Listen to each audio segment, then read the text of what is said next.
Hello, everybody. Thank you so much for joining us tonight. I know that 6 p.m. Central can get in the way of dinner and all kinds of things, especially showing when we're in high season. But that's okay. You took your time to be here today because you wanted to learn how to get more listings. I'm Genny Williams with Get a Real Estate Life, and I am so excited to bring you a solution that is going to answer that issue for you, that you can easily implement, because I have got to meet John, who is a master at working expired listings. So, John, welcome.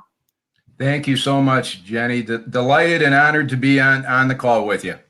Well, I'm so happy you're here because this is your expertise. This is that we all have that one thing we do really well, and this is something that you have mastered in your business. So, how long have you been selling real estate, John? 15 years, exactly this month. So I came from the corporate world and been in residential real estate for about 15 years, I guess approaching 400 odd closings. And, you know, a whole lot of them, ironically, started with expireds and for sale by owners. Well, congratulations on your anniversary. And that is fantastic that you've been able to build that. You've got an inventory right now, right? When most people don't have any inventory at all, how many listings do you have currently? Well, I'm a little embarrassed to say I'm between, just say a dozen now, but I usually have about double that because they are selling so fast over here. I would imagine your market is pretty similar, Jenny, but the problem we're going through over here, I'm in Charlotte, North Carolina, is that there's so little for sale. Even the sellers that want to list and want to sell have so little to choose from. Some are literally turning down full price offers because they got nowhere to go. So, you know, they want to move to Myrtle Beach or Florida or Atlanta, Georgia, wherever it is. And there's just nothing on the menu in those areas, so to speak, that would get them interested enough to move. So in the last 30 days, I know I'm off track here. I'm sorry. No, you're fine. I've had 3 sellers turn down incredibly strong offers because they can't find anything. So that's a whole different dynamic that I'm still trying to get my arms around. You know what I mean? Well, it is. And people are scared to put their houses on the market right now because they don't know where they're going to go. So exactly. It definitely has been a trend across the country for sure. But you have been able to build an inventory because of calling expireds. And I know you just have so much valuable information. Like, what do you use to actually look up expireds? Well, you know, when I started really looking into this, I guess I'll share a story. Can everybody hear me okay? I guess? Okay. When I started in the business, I'm from the Detroit area. And, you know, the economy in the Detroit area, anybody that's ever been up there, it's either really, really good or really, really bad. And we left Michigan the tail end of 2007, and the economy was already getting crushed, to be polite. So the joke was the last one out of Michigan, turn the light off. And that's the year I got my real estate license. Welcome to the business. Yeah, welcome to real estate. Enjoy the ride, right, John? So I started off in a huge office with about 400 agents, and we're talking over 30% unemployment, plant closings, a lot of people upside down in their mortgages, short sales. Average time on market was over 400 days. That was my year in the business. So go get them, John. That's what I heard, right? No kidding. That's like, 400 days. Yeah, on a medium priced home. So the office I started out of, you know, everybody had all their sources for leads, whether it be realtor.com, Zillow, internet leads, wherever they were getting them from. So for some strange reason, nobody in the entire office had any interest. And I hate to say it this way, it was beneath them to call on a for sale by owner. I believe that. John, I can be in a room full of 200 agents and ask the question, who in here calls for sale by owners consistently and who in here calls expired listings? And really, if anybody at all raises their hand, it might be one.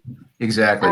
So that shows you that, and I know lots of people do call and there is competition for this, but it shows you that this is a great way to stand out and to build inventory for sure.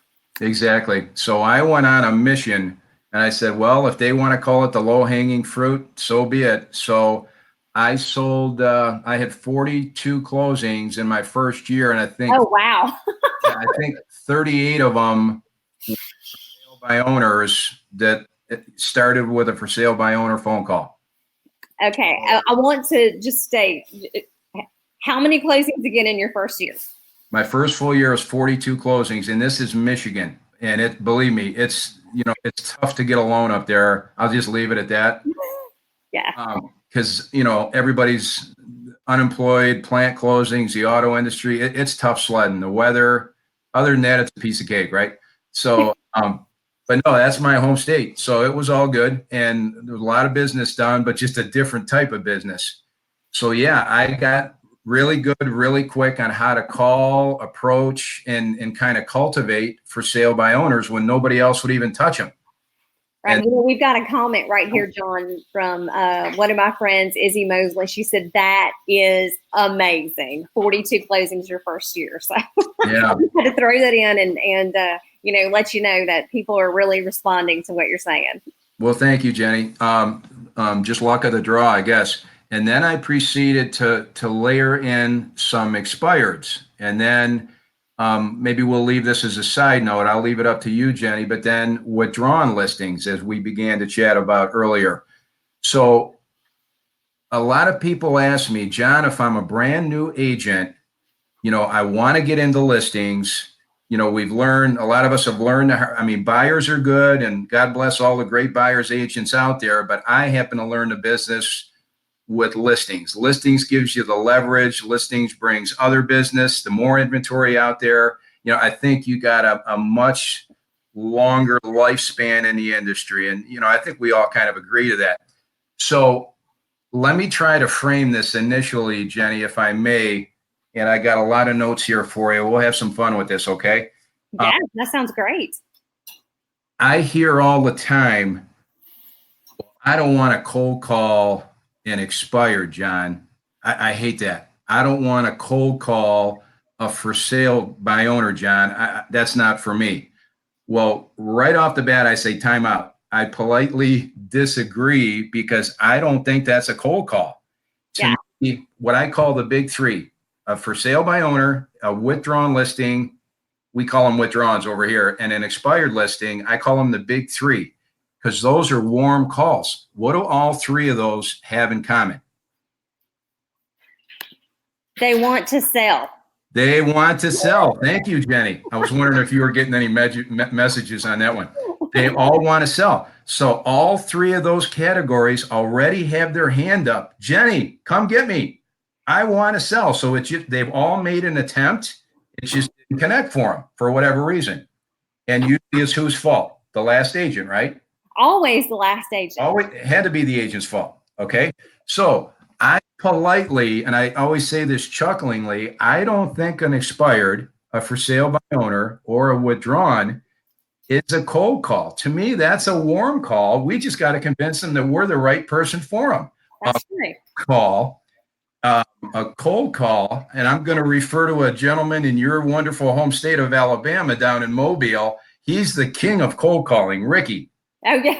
Yes, he is. He's the circle where he'll call everybody in a subdivision to let them know that a house just closed 2 miles away. Did you hear about it? Did you hear what they got? And they're like, I beg your pardon? That's cold calling.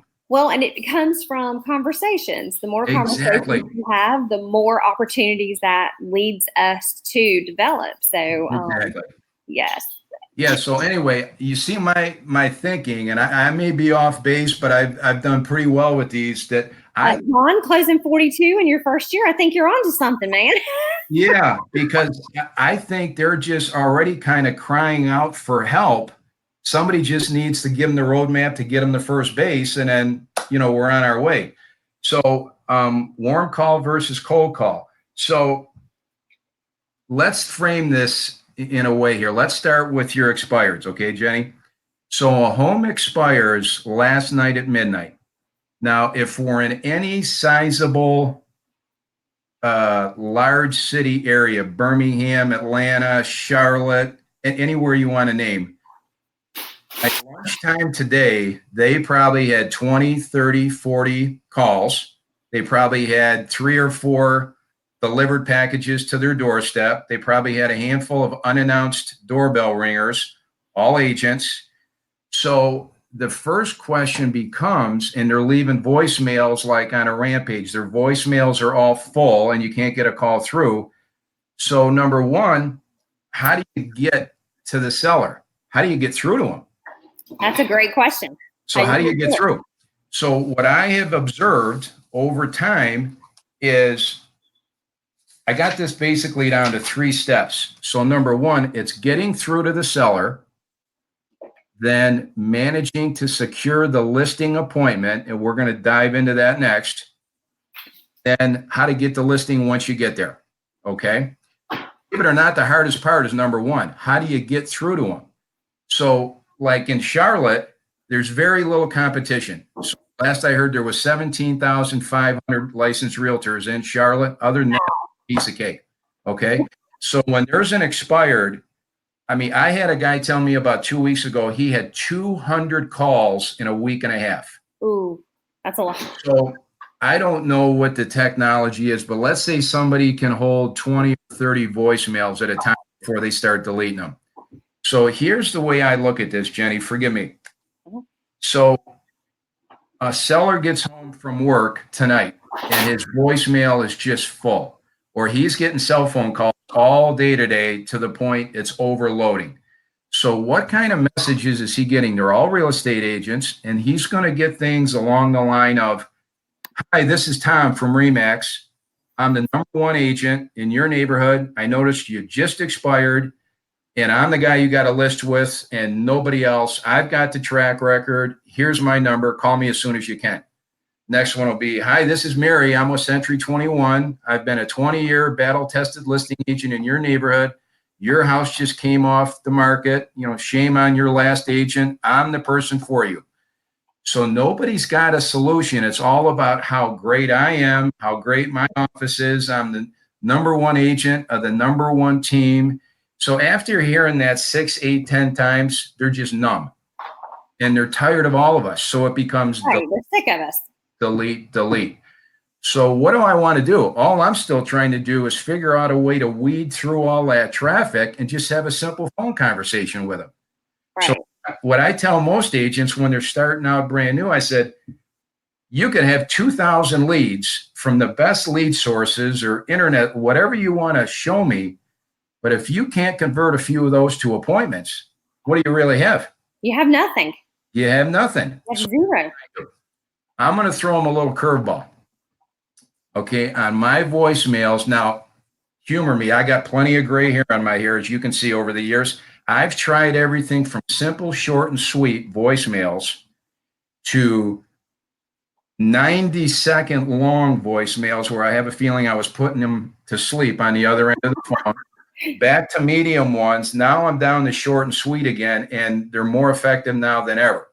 Because I think some of them you only get so many seconds and then you run out of time. And I've learned all this the hard way. I took a little bus, like I was telling you, right? But John, before you get to that point, like how do you get their phone number? How do you find them? Because I think for a lot of people, they don't know what services are available. Okay, there's 3 primary sources of leads. Is that what you mean? Yes. That I'm familiar with, that I've used, and they're all good. There's Vulcan 7, there's Red X, and there's Land Voice. So Vulcan, VULCAN 7, the number 7. Red X, REDX, they're in Cincinnati, Ohio. And Land Voice, LANDVOICE, Land Voice. They happen to be my #1 provider right now because I go by the quality of the lead and how fast they get them to me. That's super critical. So those are the three that I know of, and there's many others out there, but I really slice and dice the cost, the efficiency, the quality of the lead. So those are the biggest three that I'm familiar with. I've done business with all of them, and they're all good.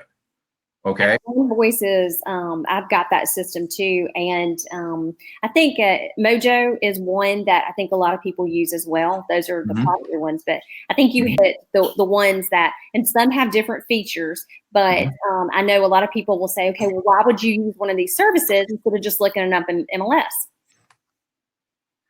Yeah, well, I don't know. Can you get phone numbers from the MLS? I never knew you could. Well, you can't. I didn't think you could. Yeah. So this actually makes things a lot easier for us whenever we're going through and systematizing everything. Not often. I mean, Land Voice doesn't always have a phone number for us.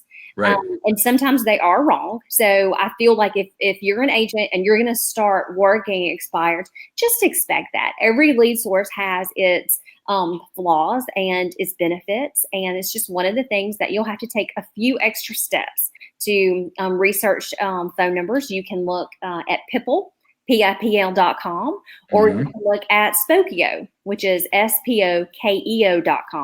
And sometimes Facebook or LinkedIn will even give you numbers. So I wanted to just like throw that in, John, and not get you off track, but at least add to that, because I want our audience to make sure they know everything, because you are so versed in this. They're going to be like, well, where do we even start? Yeah, well, that's a great question, because where do you get them? And then, the reality is you can overspend on a lot of this stuff. Yes. Real easy. I mean, when we were all new agents, everybody wanted to sell us something, a lead source, a new website, a new briefcase, a new whatever, anything that would drive your car for you. And I fall into some of those traps, and you learn the hard way, right? Well, you do. It's the only way you can learn. And I'm working with a mentee right now, and I told her yesterday, I said, your best experience, no matter what I share with you, teach you, is going to be experience itself. Exactly. Getting your nose bloodied and exactly. Feeling that disappointment, and those are going to be the only thing that's going to motivate you and really teach you and take you to that next level. And that's how you've gotten so good at this. So, yeah, you gotta get your baptismal fire. What I used to say is, you gotta have more guts than brains. So you can't be afraid to just jump into the deep end of the pool. And in any type of sales, what's the worst thing they can say to you? No thanks. And it's like I told someone the other day, what are they going to do? Cuss you out? Yeah. And she laughed at me. She goes, no, that'll never happen. And you know what? That actually did happen to her. Oh gosh. Welcome to the club. Well, and we laughed about it and said, now you've been through the worst that could ever happen. Yeah, exactly. So you develop a little bit of a thick skin, and then you're on your way. So no, that's all part of the process, but it's all good. So, at that point, what I'll share with you, Jenny, this is like anything else. So, I mean, these are not going to just fall out of the tree. You got to work these systems. But what I'm going to share with you here next is there's a bouquet at the end of the rainbow if you put the time in each and every week. So, well, and that's one of the things, and we've got a question also I want to ask you from a guest, but what I also like about working expireds is that you can really schedule your time and have control of your prospecting. It's not going to have you all over the place. So, because really the way inventory is right now, I mean, in our market, we may only have 8 people to call. Exactly. So we can do that in no time. So Sandra Visser is asking, how often do you actually reach a person, or is it usually the voicemails? Which is a great question, because you've got a fantastic answer. Those are both great questions. I've got it down. I was talking to somebody the other day where I think I'm about 1 out of every 7 or 8 outbound calls, I'm going to reach somebody. But then the second layer of that is, let's say by the end of that week, let's say somebody's out on vacation for Memorial Day weekend. Right. get back for. So by the end of, let's say, the next 7 days, I probably get either a return call if I don't get them on the first try. I'd say 30 to 40%. And all that is practice, because we'll talk about a little bit like tonality and how you set it up on the phone. And this is where I'm going next with the initial voicemails. Right. But I'd say 30 to 40% is where you want to get to, of being able to at least converse with good prospects. You're not going to get to them all. No. But you want to. My goal every Monday morning, to be honest with you, when I start my week, this may sound incredibly simple or naive. My goal is to get 2 seller leads every week. That's my number one goal of my own wife will tell you that's my number one goal of the week. Because think about that. 100 seller leads in a year. Now let's do this math real fast. If I can get 100 seller leads in a year, and if I can just convince half of those, I probably should get a lot more after doing it this long, to let me come over and talk to them, give me a listing appointment. That's 50 listing appointments. Now, if I can I do this exercise with my new agents all the time in my group. Right. 50 new appointments. Let's play it real conservative. Jenny, you would get 80 or 90 out of 100, knowing you. But play it real conservative. Let's say I just got 50%. I'm an old ball player, so my batting average is only 50%. I lose 1 for every 1 I get. That's 50 new listing appointments. Now, if I can just get 50% of those appointments to list with me, that's 25 new listings. Right, for the whole year. For the whole year. Yeah. So, and in your market, in my market, I think it's safe that 80% of those will sell. So that's 20 listings sold right there. Right, absolutely. And you actually use the calculation for you to not be at the top of your game. Exactly. So I love that. Yeah, and as you get better, you'll get to 60, 70, 80, 90% appointments taken, listings taken, listings sold. So on that meager analogy, you got 20 listings sold from just 2 seller leads a week. Okay. Right, and that's not overwhelming. That is completely making some calls. Yeah, it's doable. It's not overwhelming, and you can easily fit that into your schedule. It's kind of like the no excuse way to prospect for listings. And John, just this week, I've had so many people reach out to me and say, I'm so frustrated because I am working with buyers, and we love buyers, but it's a different business model. And you have to have different systems and processes put in place when you work with buyers, because listings are going to give you a lot more freedom.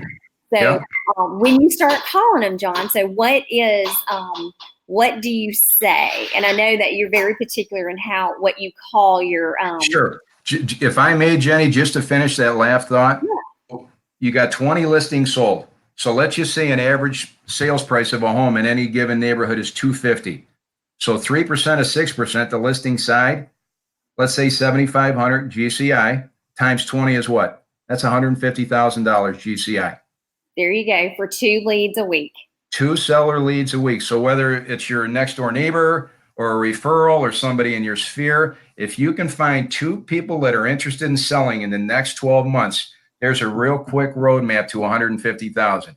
Then grab your 5, 6, 8 buyers. Now you're knocking on the door of 200K in GCI soon thereafter. And that's why you're here tonight, John. Bless your heart, Jenny. You couldn't get anybody else to speak. Tell the truth. No, I'm so happy you're here. I'm kidding. All right, so let's get into these voicemails. So they got 20, 30 voicemails. They're overwhelmed, and they're all what we talked about earlier. Nobody's really got a solution. They're just trying to tell them how great they are in their office and their form, and that's fine. But the homeowner is going to answer these calls already frustrated. They're looking at it like, geez, I just burned 6 months. We've got nothing to show for it. We want to move to Alabama, or we want to move to Charlotte, wherever it is, and we're still here. And they're very frustrated, as we all know.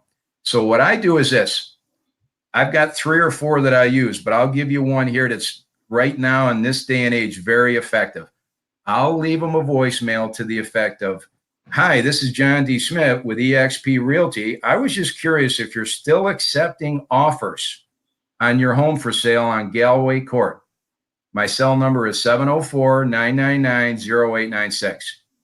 And stop. Think about what I just did. Let me repeat it. Hi, this is John DeSmedt with eXp Realty. I'm just curious, are you still accepting offers?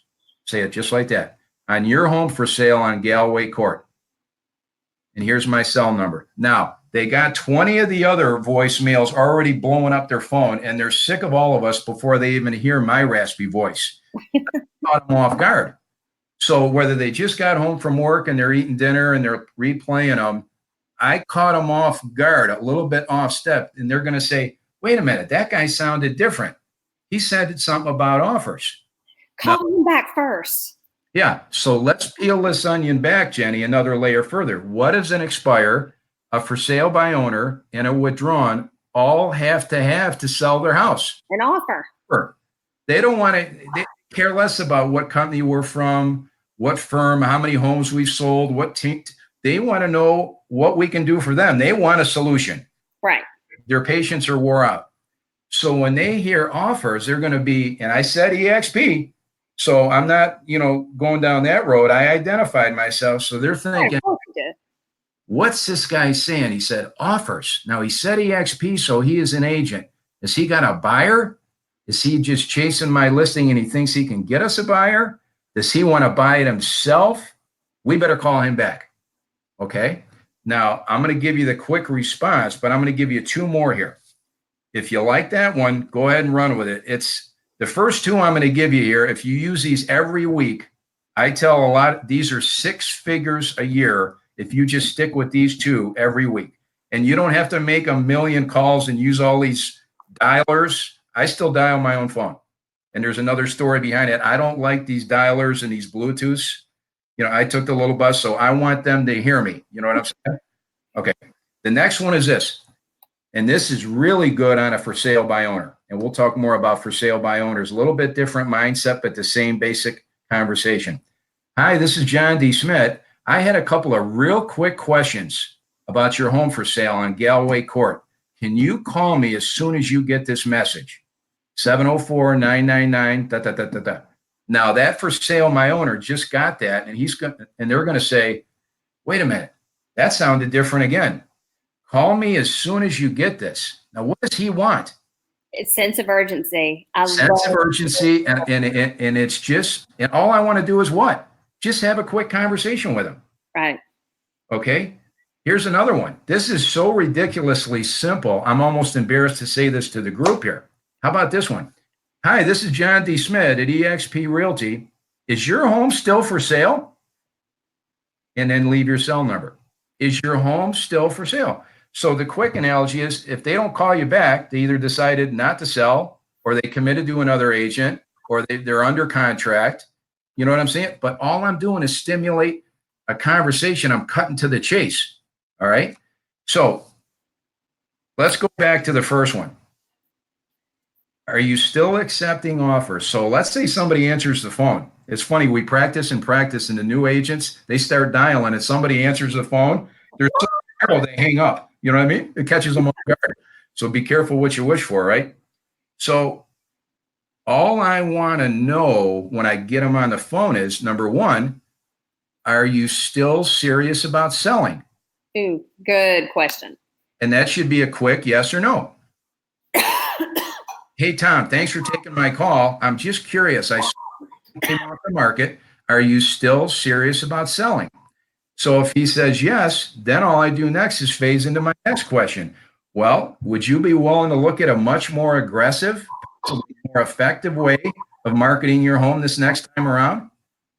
9 times out of 10, if he says yes to the first question, why wouldn't he say yes to the second one? Because he's frustrated. He just spent 6-8 months with nothing. Well, yeah. Why wouldn't I, John? I've just talked to 10 realtors. So unless you've got something different, John, we may not have a whole lot to talk about, but yeah, I'd be willing to look. And then that's the second part of tonight. But well, how often do you actually get that kind of script back at you, that kind of pushback from people? All the time. Okay. I'm going to give you in a minute, Jenny, the hardest one, the one that calls me back red hot, that it discovers to him that I actually don't have an offer. And I'm going to show you where I go with him, because he needs to hear this, because this is where they're terrified of what's going to get them on the other end of the phone, right? Right.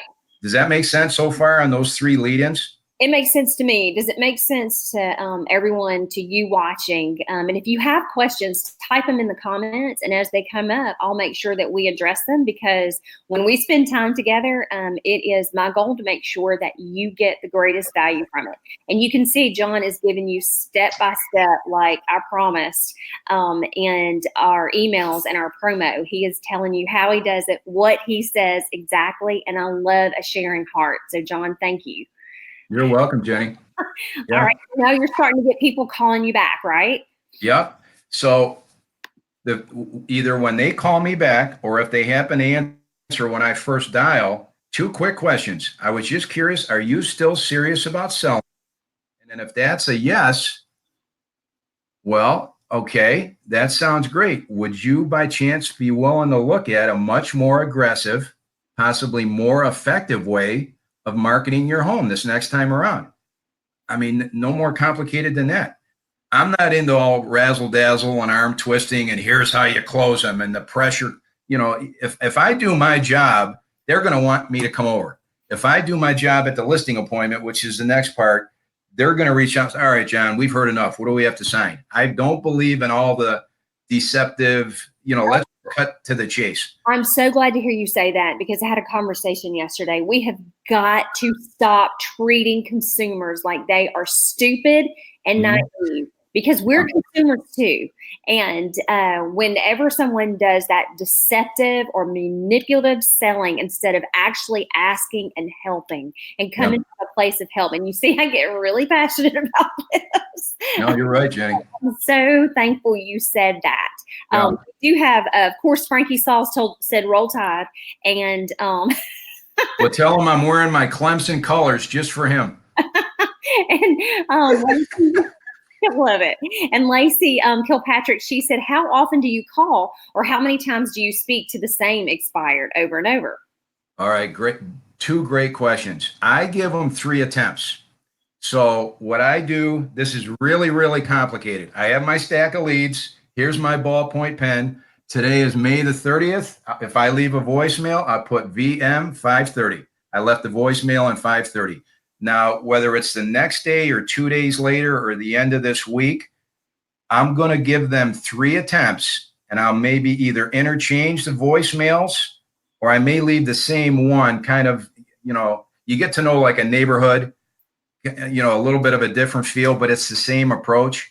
So if I haven't heard back, probably after the 3rd attempt, I'm going to let it go, because if they haven't shown an interest to want to speak to me to hear what I have, they've probably already gone under contract, or their brother-in-law is their agent, so we're not going to get it anyway.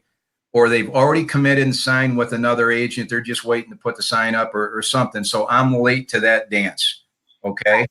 So I give them 3 attempts. And that was a great time question, because I hear a lot of these agents, and I'm not disagreeing. I guess it's just a different way to fix a flat tire. If I take the time to dial a number, I'm going to leave a voicemail. And I hear a lot of agents don't leave a voicemail. They just keep dialing and dialing until somebody picks up. Well, my wife and I talk about that. And I asked my wife is, bless her heart, married to me. Can you imagine that? 28 years. It's the only mistake she made. I say, honey, if somebody calls you 8 times in a row one day, she said, I would think that's a telemarketer, and I'm never going to answer that call. And, I was just about to say the same thing. Who does that to us in our business? Yeah. GoDaddy, right? I know who's calling Phoenix every 5 minutes. It's GoDaddy. And then we've got Zillow that calls over and over and over and over. And over. So that's just not me. Right? I want them to hear my voice on my voicemail. And if we can connect, great. If not, there's probably a reason, but there's a ton of fish in the sea ready for us behind that one. So what I was going to do next, did that answer the other question there as well? How many times? Yes, I feel like it does. And Darius, yes, we can send that to you. It is being recorded Okay. right now, and so we can send that out. So we had a question, but yeah, you did great, John. You answered. Okay. So here comes the tough one. Here comes a return call from somebody that got my voicemail, and he thinks I got an offer. Uh-oh. So he's going to call me back, and he's got an attitude array. He's going to say, John, this is Bob. I'm returning your call from yesterday. You said something about offers, didn't you, John? So, here comes trouble. So he said, he's going to say, kind of like blurt it out, John, do you have an offer or not? I'm going to say, well, Bob, first of all, thanks for calling me back so quick. I'm so glad that you did. I wanted to talk to you. First off, as I mentioned, I'm with eXp Realty. I'm a listing agent with eXp Realty. So no, as a matter of fact, do not have an offer on your house. Oh, gee whiz. You don't even have an offer. Oh my goodness. My wife and I thought you had an offer. We were all excited. Okay. Almost to the point, Jenny, of what the heck are you even calling me for? Right. That kind of tone. So I'll say, Bob, get this. Here's the deal. We get asked for certain neighborhoods and homes just like yours each and every week, all the time. And I saw your listing come off the market the other day. I was so shocked that a home, especially one as nice as yours, didn't sell. I had to call you just to inquire.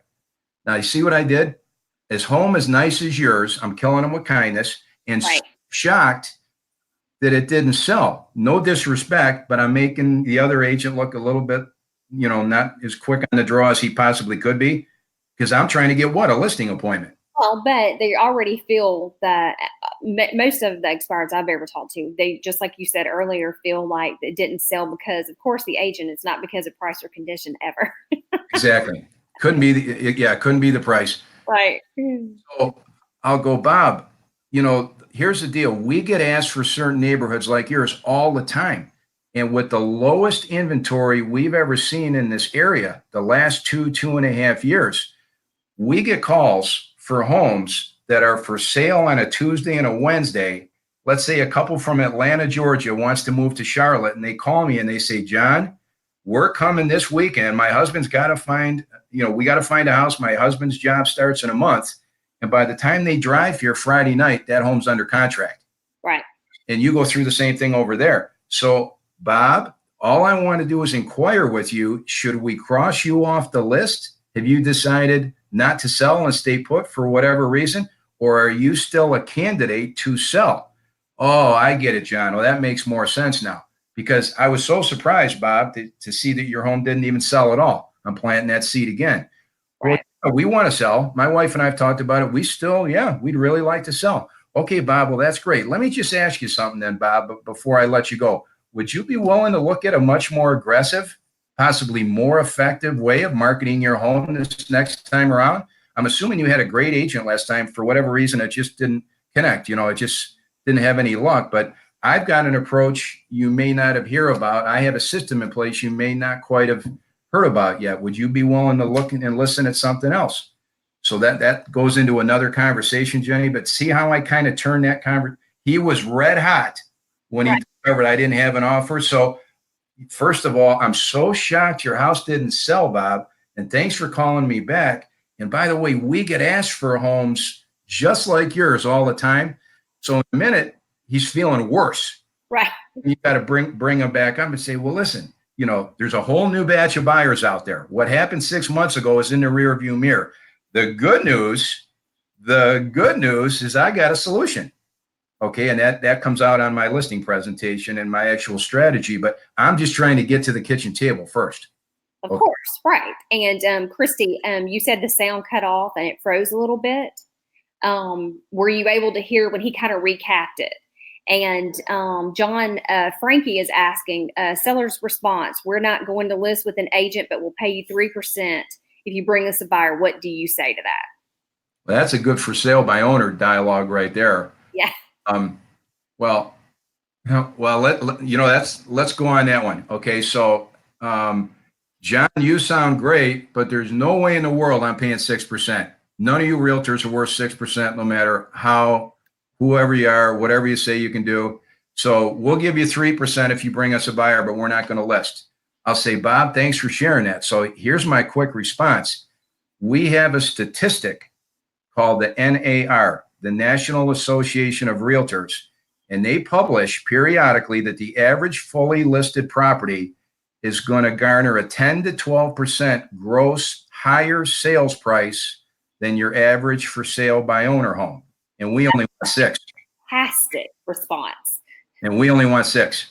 So I don't say 5. I don't say 5.5. We get 6 around here. Some markets get 5, but I say 6. So I'm already laying that groundwork. Right. And every brokerage is different. So yeah. And if he wants to go that way, just say, hey, listen, Bob, I hear what you're saying about 3%. I tell every for sale by owner I get in contact with, listen, if you can sell it yourself, more power to you. Most can't, okay? But if you can snag a buyer on your own, more power to you. Most can't. And in the meantime, you are missing out on a tidal wave of technology. You may have buyers driving by your house each and every day this past week or two, but the minute they see for sale by owner, they're terrified to approach you because there's a lot of moving parts and pieces to selling a home now. And a lot of buyers, particularly younger buyers, want representation on both sides. They don't know what questions to ask. So they see for sale by owner. And then number one, the shrewder buyers are going to say, well, that gives me license to sell, to steal it because he's dodging the 6% already. Notice how I keep throwing in 6%. But does that make any sense? Makes perfect sense to me. And I think it's a fantastic response. And Frankie, I hope that helped you as well. So roll Tide. And he said it for you too. Come on. Yeah. So, but that's kind of a for sale by owner question. But the point is, because he's wanting you to cut. He doesn't want to list. Well, why wouldn't you want to list when there's a mountain of technology directed to solely bring your dream buyer right into your driveway? How is he going to even know you're out here when you just have a little handwritten for sale by owner sign hanging off your flag post? That's well, and you said that in your first year using the same wording and conversations with people that you were able to, out of your 42 closings in your first year, you had about 38 of those for sale by owners, right? Yeah, exactly. Okay. So it does take someone who's highly experienced because, I mean, he is now because he's 15 years in, but that was a brand new agent using this wording. So well, when I started, I didn't know what Land Voice or Red X was. Right. My son and I would get in the car on a Sunday afternoon and I'd have a legal pad and we would drive around for 2 or 3 hours looking for sale by owners. That was my lead source. Right. Oh my gosh, I did the same thing. Yeah. And everybody used to laugh at me. And then what I would do is I'd start calling them that Monday morning and they'd say, oh no, John, we're going to go. Here's a great point for the group, by the way, Jenny. We're gonna go for sale by owner for 2 months, and then we'll think about it. So if they say 2 months, Frankie, this actually has happened to you recently, and yes, we are recording this so that you can watch it over and over. Okay, cool. So if they say, John, we're going to go for sale by owner for 2 months. Feel free to check back with me then. Then we'll consider listing if we haven't sold it. If he says 2 months, call him in 1 month. That's right. 1 month, call him in 2 weeks. Because you know what happens to a for sale by owner? They pull out of the driveway every morning. The sign's still there. They come home from work every night. The sign's still there. So one day their knees are going to buckle. And you want to be what? The first one they think of. So with the for sale by owner, you got to wear them down a little bit. So you're not going to get them on the one call like an expired where it's a quick open and close of the door to try to get an appointment, convince them to list or not. A for sale by owner, they want to go on their own and find out that they're just not equipped. But when their knees buckle, you want to be the first one that they think of. How many calls think that it is taking you or has taken you on for sale by owners on average to actually convert that to an appointment? I can get you know how I get the appointment a lot of times, Jenny? Another great question on a for sale by owner is after 2 or 3 calls, you can sense the frustration in their voice. And I'll simply follow up with them like a week later and say, hey, Tom, I'm just calling back. Any luck with it? It's a for sale by owner. Have you had any offers? You getting much traffic? They'll say, well, John, to tell you the truth, we're getting showings, but I haven't gotten that first offer yet. I'm really getting frustrated. So I said, okay, I just wanted to check back. Maybe I'll reach out to you a little ways down the road. First of the following week, I'll call him again. And he'll kind of the same thing. I'm getting a few more showings, but no offers. I'll say, hey, Tom, I got an idea. At no obligation, okay? I'm not far from you.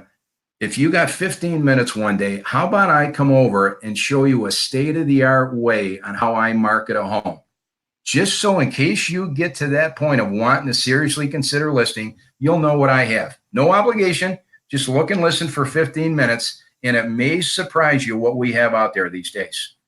I like that. And so I'm not putting any pressure on them. I'm planting a seed. I'm just asking them to take a look and listen. Why would they say no to that?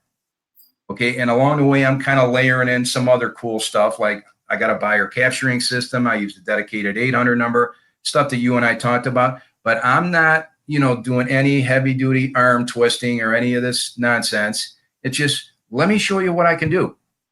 Now for sale by owners, that's a hustle business. So if they say, call me in a month, call them in 2 weeks, because what you don't want to have happen is them to give up and list, and you waited too long to call them back. Right.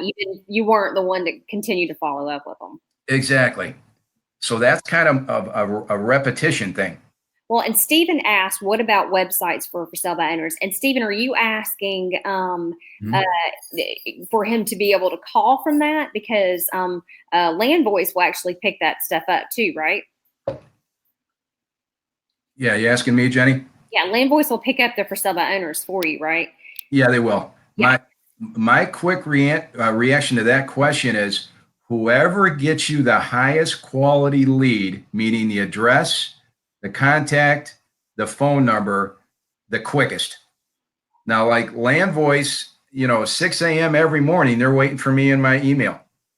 So my wife and I print them out. It's the first thing we do every morning. And my new leads are ready and waiting for me. So to whether it's a website or a for sale by owner advertisement, whatever gets you the quickest lead that can get you to that seller quickest is what I would, if it's a reasonable cost, the one I would go for. Well, yeah, I completely agree. And it cuts down on the work for you as well. So as we're moving through this process, I ask you, okay, so Stephen, he said, I'm speaking of when they are trying to sell it their own home. Do you mean, yes, like they're listing on a for sale by owner website? Is that what you're asking, Stephen?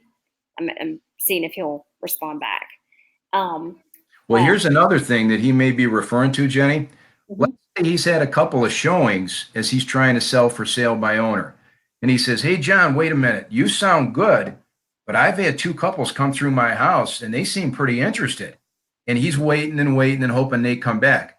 So I don't know if this sounds too old fashioned. I'd be tempted to give him an exclusion on that one.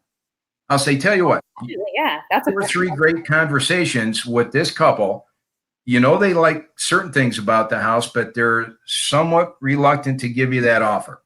You see what I can do. So while all the other buyers are driving by your house, afraid to come and talk to you because they're just leery, they want an agent on both ends. Let me list it if you're comfortable, and I'll give you an exclusion on that first buyer because that was through your efforts anyway. And then once it goes, here's what you got to say. Once it's under our watch from that day forward, anybody else that comes through new, my broker's going to expect 6% commission. Got to throw 6% in there again. We're going to drive that one home. Yeah, but I don't have any problem on letting that go to that exclusion because in all fairness, that's his right to me. Sure. He earned that conversation. Well, Frankie wants to know how early is too early to call expireds, cancels, or FSBOs? How early in the day? Great question. I maybe the Crimson Tide start earlier, but I start dialing at 8:25. Okay. Yeah, I'm not one of these that start calling people at 7 in the morning. That wouldn't sit well in my house. So about 8:20, 8:25, 8:30, I'm letting it rip. I mean, that they should be either at their office with a coffee in front of them or at home, somewhat wide awake, ready to talk. But I don't go any earlier than that. So, 8:30 to 11, you can do most of your damage. Yeah. And prospecting out of the way. Yeah. And let me, if I may, Genny, at this point, you're getting some great questions there. The real gold in these three areas is old leads. Because think about this. The inventory is so tight. I mean, all the big agents I know around me are way, way down this year because they got no inventory. If they're normally at 15 or 20 closings by now, they're at 6 or 8. They just don't have anything to sell. They don't have any inventory. It's gone so quick. Right. They can't maintain. So the first week a listing withdraws, or even a for sale by owner, or more importantly, an expired, every agent in this town's calling them. So these sellers are so overwhelmed, what I call let the first wave go by. Then after a week or two, they start answering their phone again because they're so overwhelmed with 50 agents calling them at a time, especially maybe an older couple. They don't even, they're just overwhelmed. They're so intimidated. They don't want to talk to any of us. Totally understand that. I mean, it is overwhelming. Yeah. So what I tell a lot of my agents that I deal with, the 30-day to 90-day old expired and withdrawn listing is gold beyond gold right now because you know why? They're answering the phone again. The first wave of inexperienced agents have already given up because most agents try once, and if they don't call back, they give up. Right. And most of them really don't know what to say once they get there because they don't have a solution. It's just experience, okay? So if you go 30 days out, 60 days, 90 days. I have one agent in Atlanta. He's calling expireds 6 and 8 months old, and he's getting tons of listing appointments right now. I think that's a fantastic thing to do. Now, the way that you end up doing that is one thing that John does every day is he actually checks in MLS if the house went active. Yeah. And he is comparing that to his land voice leads. So, hey, and some people say, no, don't check it. Just go. Make those calls. But John, you've got reason for checking that. You've got a few reasons for checking what's active in MLS against land voice. And one of those is something that's very important, right? Yeah, the code of ethics. And the do not call list. Yeah, so let's get into that.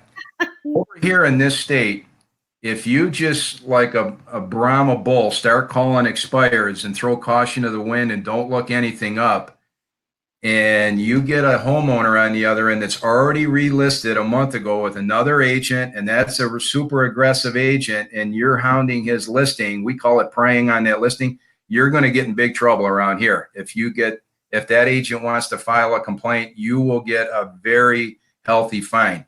So what I do, and I do it for two reasons. I look up every listing before I dial a phone. I start on some of them the night before or real early that morning if I know I'm going to be calling. But I'm also looking at that old listing for fatal flaws. Yes. If you look at a listing that expired, there's a real good reason. There's a couple of fatal flaws as to why it didn't sell. I agree. They forgot to list the schools. Uh-oh. Where I live in Charlotte, there's so much redistricting going around. The wrong school or no schools can cost you a buyer. We have the same thing happening in our market right now. A lot of rezoning. Yeah. And it actually it really matters on where you place it in MLS. Mm-hmm. I mean, I feel like that's an excellent point. Plus, some of the expired listings I've taken lately, it helps give you a really good idea on talking points if they do want to engage you in conversation. Exactly. So we were interested enough to really take a look at what their property is. Exactly.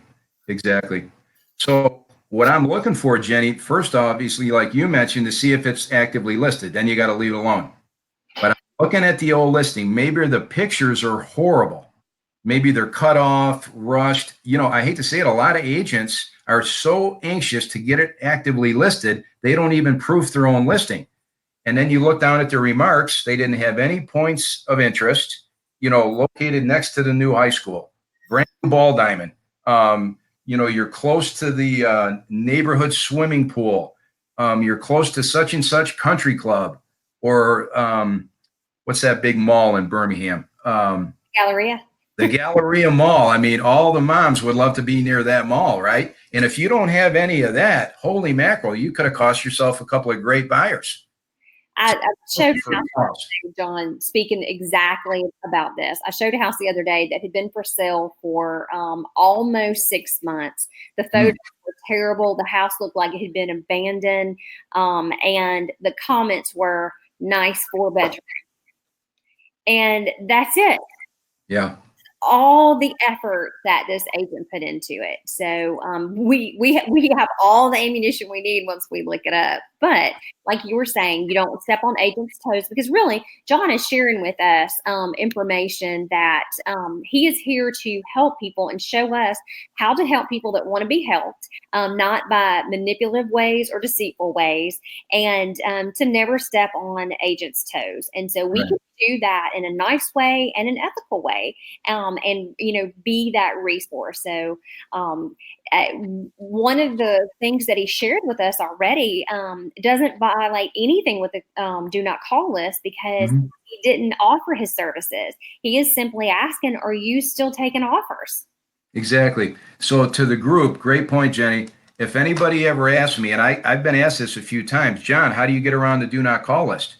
Well, if you take my first 2 little voicemails trying to sell them anything, and that shocks them. And I say, think about it. I'm just simply asking, are you a candidate, or are you still accepting offers? I'm not like the Fuller Brush man or the encyclopedia salesman going door to door, or the Amway salesman. I'm not trying to sell them anything. Now, you can put parentheses right behind that and say, yet. Well, And I'm not trying to have a conversation. I just want to have a simple conversation, and I want them to come back and ask me a question. Well, what do you have? Game on. Okay. Right. But I've never had any problem. You just be incredibly polite. Thank you for your time. I was just hoping to ask one quick question. Yeah. What is it? Are you still serious about selling? No problem. And the more you do this, Jenny, you're going to know, and I kid you not, this is a 30 to 60 second conversation before you're going to know real quick whether you got a live one, or whether you just, oh gosh, this guy's going to be nothing. This is a nightmare. I better just let this one go. Or whether you got to work a little bit harder. It's not going to take 10 minutes when you get these people on the phone to figure out if there's something to this. It's going to happen real quick. Just like any other conversation. Like, you go to the dentist, you got a toothache. All right, which tooth is it? How long has it hurt? Okay, you've been on the market 6 months. Why didn't you get any offers? So I got another note here, problem solving. With an expired, like the broker that trained me in this business, I'm from Michigan, so price was so conscious because everybody was upside down. You had to price it so tight to have a remote chance of getting a home to sell. Not like here, you can err high and still get it sold because there's so low inventory here. My broker used to take an expired listing and he'd print it out and he'd say, when I go on a listing appointment and expired, he'd hold up the old listing and show the homeowner. He'd say, all right, now we know what doesn't work. Right. Now, get serious or not. I mean, he was kind of just blunt to say, we know what doesn't work. Now, do you want to get serious and figure out what works? I like that. That was actually going to be my next question. So a lot of times what we face in expired listings is, pricing issues or condition issues. So how do you get around that whenever you actually get to the table? Yeah, great question. So what I tell them is it's 3 things: price, location, condition for a home to sell. Usually all 3 have to be clicking. Sometimes you can get away with just 2 of the 3, but price, location, condition. And I blame it on an appraiser. I say, I just had a conversation with an appraiser about a month ago. And I said, what are you seeing out there? He says, you know what? The best landscaped homes sell so fast, it'll make your head spins. Manicured shrubs, well-cut, well-groomed front yard, backyard, shrubs, trees. The best landscaped homes are selling the fastest like I've never seen before. What do you bet that night he goes out and cuts his grass? You know what I mean? And that's helping you do your job. But relating it to a story and a conversation as well. Yeah. What I tell them, Jenny, specifically about price is this. Okay, if we listed your house this week, I take everything in 3 to 4 week increments. So, and I use my cell phone. I say, if this thing is ringing and you're getting steady showings and I'm getting steady calls each week about your home or offers, hopefully we are, okay, then you're probably right where you need to be. But if 3 to 4 weeks go by and my phone is sitting real quiet and you're not getting any activity, the buyers are sending us a polite message that we got to adjust. They're not biting. I like that, a polite message. That's a very nice way to say we got to reduce. We got to reduce. And I never say reduce because they don't like that. Say adjust. Remember Tom Hopkins says never say sign, say endorse, right? So I'm old. Sorry. Really, our words are so important. Yeah. And one last clarification as far as, you call listings that are expired and withdrawn, and we've got listings in our area that are canceled. And the difference between withdrawn and canceled for us that you don't have, and so I just want to make this clarification, is that when something is canceled, it usually means either the agent fired the seller or the seller fired the agent. And it's been taken off the market. That doesn't necessarily have to be a bad thing. It could be just like, hey, the job fell through and we didn't move. Withdrawals in our area mean, hey, we took it off the market to paint, but we still have a relationship. We're putting it back on. But that's not true in your area. A withdrawn is the same thing as a canceled. Right. So, I wanted to make sure that no one in our world thinks that because John calls withdrawals that is going against the code of ethics. He is very much aware of the code of ethics and who he is calling and how his board operates. So just wanted to make that clarification. Great point, Jenny. See, we have to have this termination of agency agreement signed by the seller and the broker in charge and the agent, and that supersedes the broker to withdraw the listing. So at that point, it's as dead can be. So it's what we call fair game over here, but nobody can withdraw a listing over here other than the BIC. Right, and same for us as well. So any other questions from you, the audience? Stephen, I know you were asking about those for sale by owner websites, and Land Voice actually takes all of those people that are on those websites and puts it in the system for John to be able to call those. Redx does the same thing, collecting those phone numbers from people so that they are included in that list. So you don't have to do double work by going to those sites and checking those out. You can if you want to, but I hope that answers your question. Hey, Jenny, how are we doing on time? Because I got quite a bit more here for these kinds. Well, let's keep going. We're good. Okay, so let's boil all this into 3 points. The first thing on the agenda is getting through to these sellers. And I gave you a couple ways as to how I do it. And all I need is a telephone. I don't use a dialer. I don't use a Bluetooth. I dial my own phone every day. Okay. So getting through is the first challenge. Number 2 is getting the appointment. So once you get them on the phone, you can make 100 calls a day and you could talk to 10 or 15 of them or 30 of them. But if you're not good enough on the phone to get that appointment, what do you really have? Nothing. Then when you get the appointment, you got to have a solution. Exactly, Jenny. So while you're calling, while you're looking at their old expired listing, and you're doing your homework, you better have a solution and a strategy once you get there, because they're so tired of us real estate agents before you get there. You can't even describe it. So you better be ready to get to the point that problem solving, or that appointment's not going to last very long. Okay, so it's those 3 things: getting through, getting the appointment, and then getting the listing. Now, I layer in a lot of other things, Jenny, like you and I started to discuss the other day. I use a 800 number, which is I don't know how many people in the audience tonight know. I use a call capturing system from Land Voice where I can put an 800 number on my sign. I can put it on social media. You can't put it on the MLS, but on my sign, on social media, on flyers, and get buyers to call an 800 number to hear a recording about that home, and it voice activates live right into my cell phone. Now, you talk about a powerful listing tool.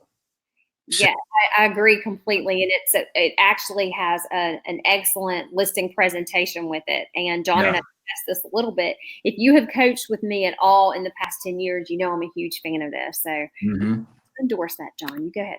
Yeah, what I do is there's two layers to this, and most of us, until we start doing it, don't even realize.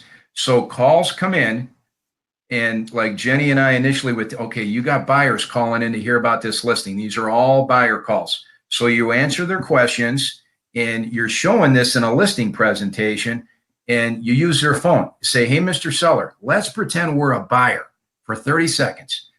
Dial my 800 number, punch in this 4-digit code, and let's pretend this is your house. Now, they don't know what's about to happen. I set my phone right in front of them, and in 7 to 10 seconds, I get a text. In another 10 to 15 seconds, I get an email. I say, did you see what just happened here? I say, you recognize that phone number? And I say, yeah, that's my cell number. I said, isn't that amazing? It captured your number. Now, just think, Tom, that could have been your buyer.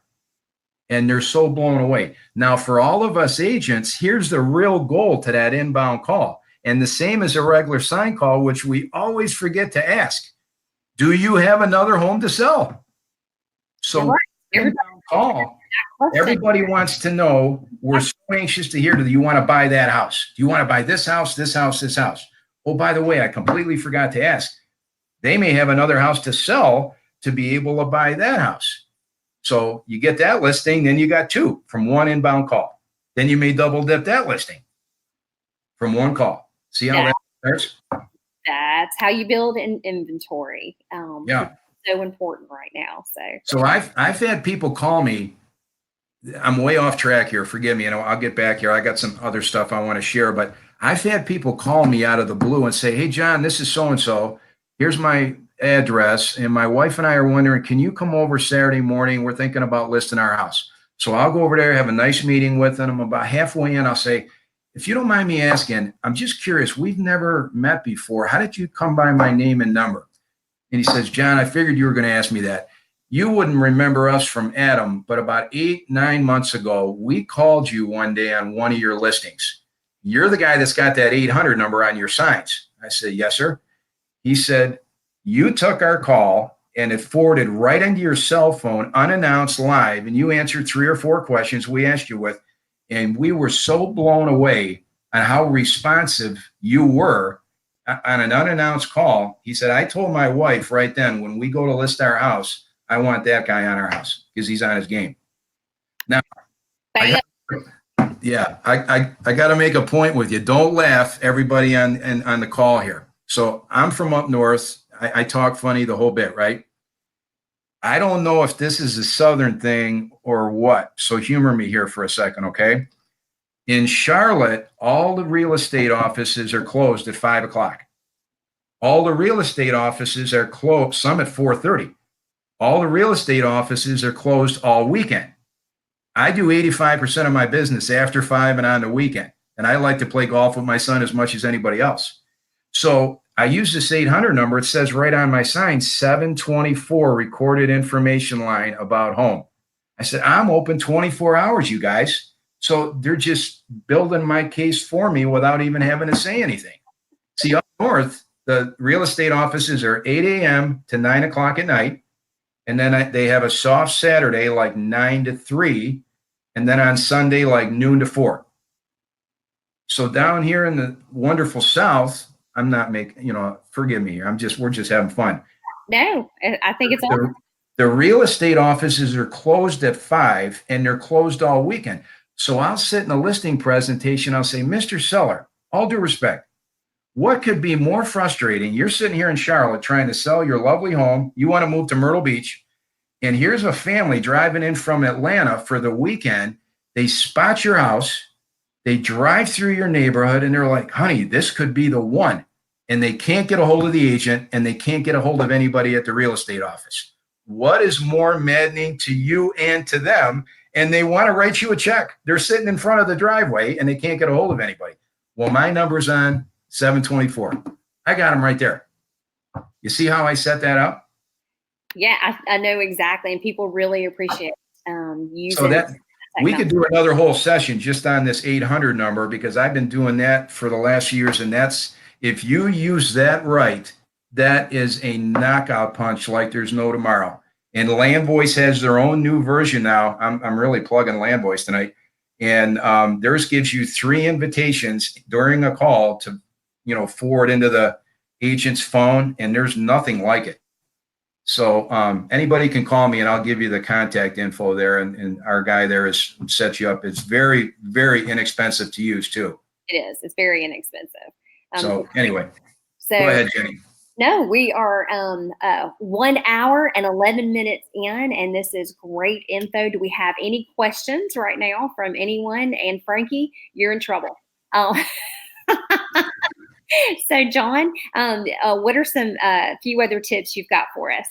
Okay. When you get a little ways down the road in working expired listings, this is something I came up with just about 2 years ago, and it's very effective.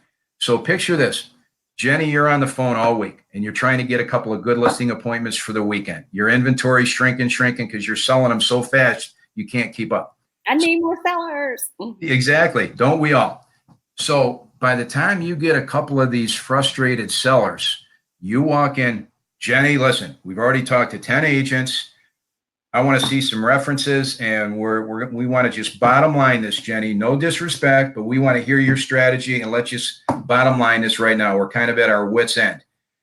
As I'm getting out my briefcase, and I haven't even sat down at the kitchen table or the dining room table yet, I bring out a couple pages of Zillow reviews. Everybody's wound up about these Zillow reviews, so like whatever. So here's a couple pages of Zillow reviews if they want references. And then here, I don't know if anybody can see this. This is a sheet. It takes you a minute to build up to this, but this is something that's another knockout punch. On the top header, I've got not all real estate agents are created equal.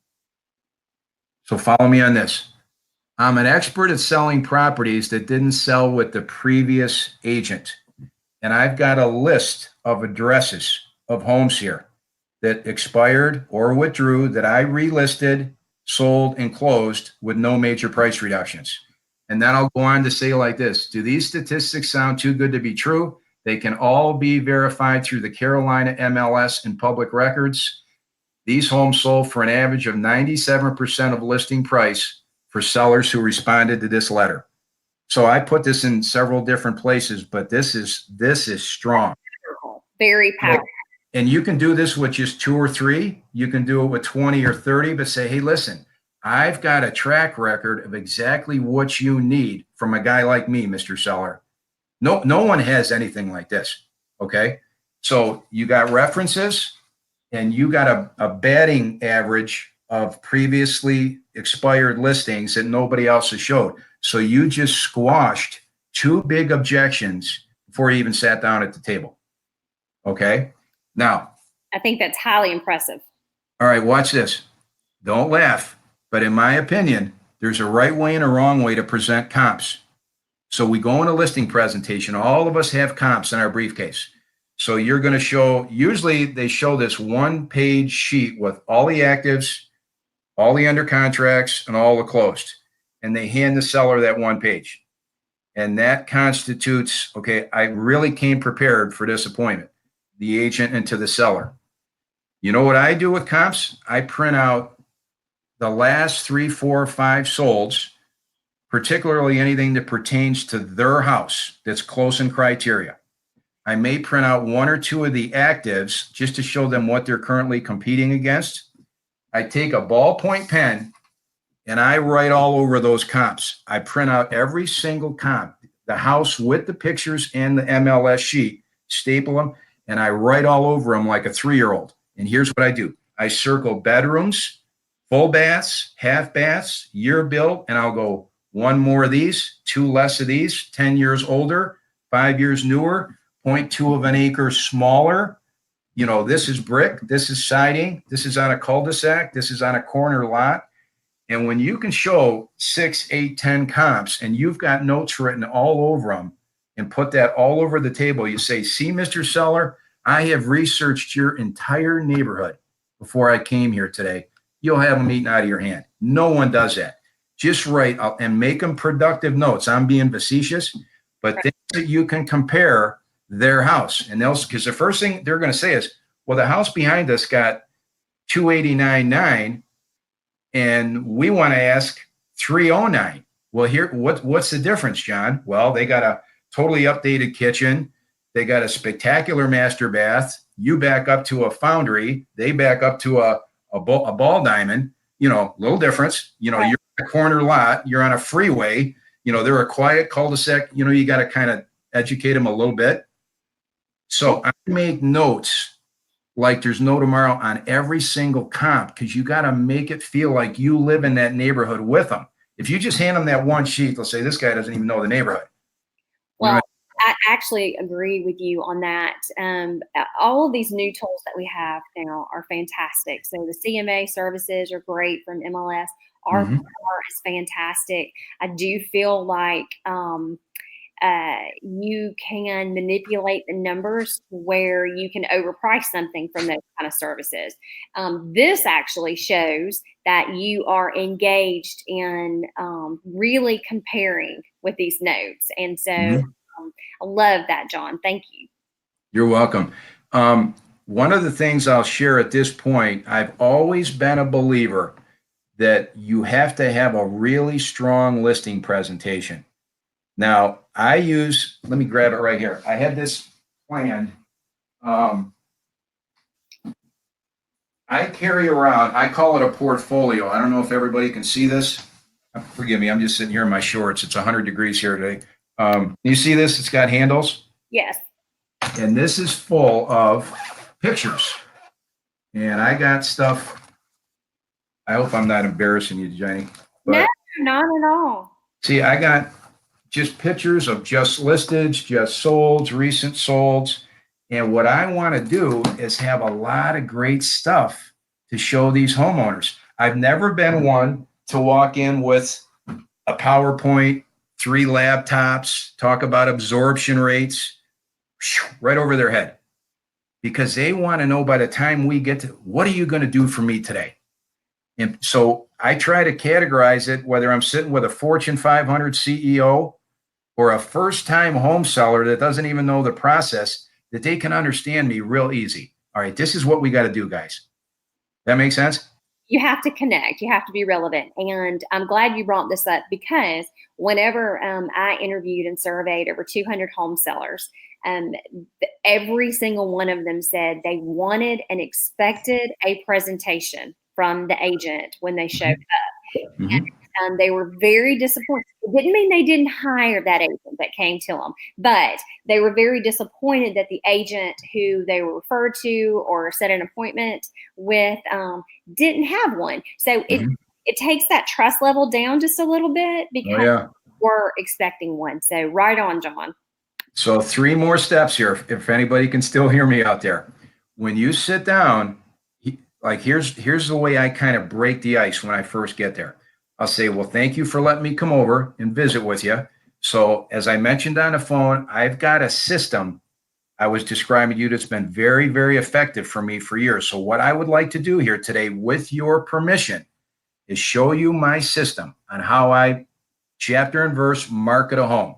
Then I'd like to talk about your home. Then I'd like to talk about your neighborhood here and the comps within your neighborhood, so we can discuss a complete picture. Is that okay with you? Always ask for their permission. Makes them feel real good. Absolutely. And it gives you buy-in. Absolutely. Exactly. So tell them about, you got a strategy that they've been ready and waiting to hear. We're going to talk about their house and probably I like to walk through the house when I first get there. Some wait a while. I like to know what I'm dealing with as soon as possible, and then talk about their comps, their neighborhood. So here's what I've got. Here's what you're dealing with. Now, here's the solution. You got to have a solution. Otherwise, I don't think it'll last long. Okay. So how long does it normally take when you visit someone's home? Yeah, great question. like I usually take 5 or 10 minutes to walk through the home. I mean, unless it's a gigantic home, and some are dying to show you all the. I mean, some homeowners they want to show you grandma's bath towels and all that, and all that. You can just humor them, but just a quick walkthrough to get an idea what the home lays out like and looks like. So 5, 10 minutes, and then that's a great question. How long is your listing presentation? I like to think if I can get out what I want to get out in 20 or 25 minutes, that should be plenty of time. And then it's just a Q&A after that. And I like when they ask me a ton of questions because that means they're interested. Yeah. If they're just sitting there like this, I just put them to sleep. I feel miserably. And the end goal is if I've prepared as good as I could or should, and I go in there and I cover every base, there's no magic close. What I want to have happen is, all right, John, we've heard enough. What do we have to sign? They close you. Genny, you're so good. We are so impressed with you, Genny. All right, do you have the forms with you? What do I have to initial? Reach out, and Genny, you're that good. So, John, we've got about 4 more minutes, and I know you've got 2 more points that you want to make, right? Let me see. Well, does anybody want to talk about, did I cover enough about for sale by owners? I know I jumped around. I think what you gave us was great, and we can always come back to another call just specifically about for sale by owners if you'd like to, because I'm really enjoying and appreciating the information. I know that everyone who's watching is very engaged, and y'all hanging in with us an hour and a half. That's great. All right, let me give you one. I'm going to completely break off out of my lane here now. Can we talk, because this is so strong for newer agents, commission cutting. How to protect your commission. Anybody interested in hearing that? Me. Okay. So you walk in on a listing appointment and they say, John, we like you. You seem like a sharp guy, but I'm telling you right now, there's no way I'm paying 6%. So let's just get that out of the way right now, John. I'm just telling you right now, you can show me whatever you want, but there is no way I'm paying 6%. There's no realtor that's worth that. Okay. So let's say Steve. Steve, I'm glad you said that. Do me a favor. I'm just curious. I can tell you're a real sharp guy before I even got here. Do you know realistically how the 6% actually works? Now, I didn't say 5. I didn't give in. I'm sticking to my guns at 6%. And Steve will say, yeah, I know exactly how it works. If the home sells and closes, you get 6%. I said, I'm glad you said that, Steve, because it really, in all actuality, doesn't work that way. He says, well, what do you mean? And I said, well, and I go just like this. I don't do Tom Ferry with the $6 bills. I'm not that smart. Okay. I use my fingers. I literally go like this. I say, Steve, here's 6 fingers. So right off the top, this is 6%. I got to give 3 of the 6 to the buyer's agent. So it starts with 6%. I got to give 3 right off the top to the buyer's agent. Then the listing side gets the other 3 and 3 of 6. Now it gets better. Each agent has to split their 3% with their broker. So that 6% is now split 4 ways, and the listing agent has to front all the money for the marketing of your home as long as the home is on the market. When you say it that way, usually they're going to back right down and say, Steve, listen, all due respect, I got to make something. And when I say it like that, they don't usually. And if somebody walks in here and says, well, I'll do it for 4%, they can have it. You know what I mean? Here, be my guest. Be my guest. So I got a whole sheet here of commission cutting, but that's kind of a really strong one for newer agents to really keep their legs under them, if that makes any sense. So anyway, sorry, Genny. Fantastic sense. And we are in at, we've got 1 more minute. How can people reach out to you, John? What's your contact info? I mean, what should I give my cell number? You can call me. Yes, I agree, Stephen. That was well said. I like it too. You can friend John on Facebook, right? Yeah, here, nobody knows how to spell my last name. This is really tricky. So John, John, and my last name is DeSmedt, DeSmedt. And we've got it spelled, John, for you right underneath your. Oh, okay. Yeah, Great. that way. Thank you. You can Great. go find John on Facebook, and John is great. Like, we message back and forth whenever you might be tied up with something. So he's great on Facebook Messenger. And if you want to learn more, we're going to bring John back and do some specific for sale by owner stuff. But I personally thank you because you have been fantastic.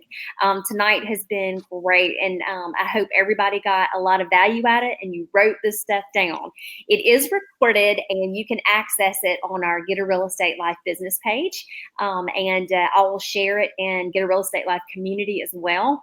If you have additional questions, just type them in the comments. We'll be notified every time you type something, so I could come back and answer questions.